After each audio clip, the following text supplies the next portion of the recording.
Thomas, Percy, and James were looking at the early morning sky. "Everyone's so much happier when springtime comes," said Thomas.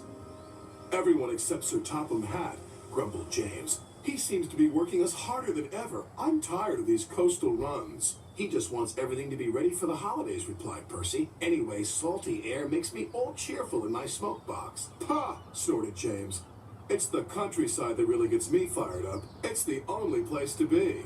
And he puffed away to collect his freight cars from the docks. Thomas and Percy had to take some empty freight cars to the scrap yards. In a siding, they saw an old coach. She looked very sad. "What are you doing here?" "They called me Old Slowcoach and told me I wasn't useful anymore. Now only the mice ride in me." "Well, you may be dusty, but you look in perfect shape." The yard manager appeared. "Come along, I have freight cars for you to take away." "Excuse me," said Percy's driver. "Can you tell us about this coach?" "Old Slowcoach. She's been here for years. She'll be broken up when we find the time." The engines were dismayed. "We'll try and help you," said Thomas. But he didn't know how. Meanwhile, James was enjoying himself. "This is the life," he chortled. But he was heading for trouble. One of the fuel cars was leaking. Then, suddenly, it caught fire. "Oh, help!" cried James. They reached a siding, and his driver gave the alarm. "It's fuel, and it's dangerous!" As Thomas and Percy approached the junction, they saw the smoke and a guard waving a red flag. "Sparks from James's funnel have set the cars ablaze," he called. "The fire is under control, but it's quite a mess." "You said the countryside got you all fired up, James," said Percy, "but I didn't think you meant it in this way." "Ha!" snorted James. "It was the stupid car's fault, not mine." "It's safe to proceed now," called the fireman. Thomas and Percy now felt sorry for James.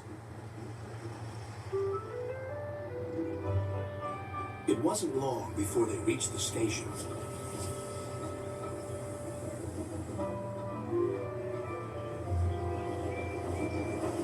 Later, as they were having a long drink at the water towers, they suddenly heard a commotion.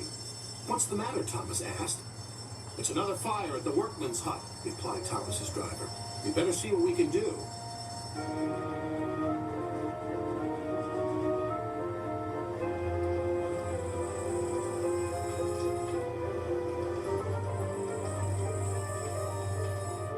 The fire engines had a big problem. "We are completely out of water," cried a fireman. "We can't use seawater because it clogs our works. We'll just have to let that building burn." Then Thomas had an idea. "Why don't you use the water in our tanks? We've just refilled them." The firemen wasted no time. "You're very clever engines," chuckled their drivers.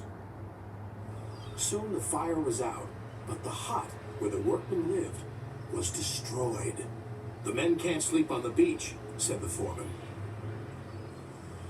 "What about Old Slowcoach? She would be perfect for the workmen," said Percy.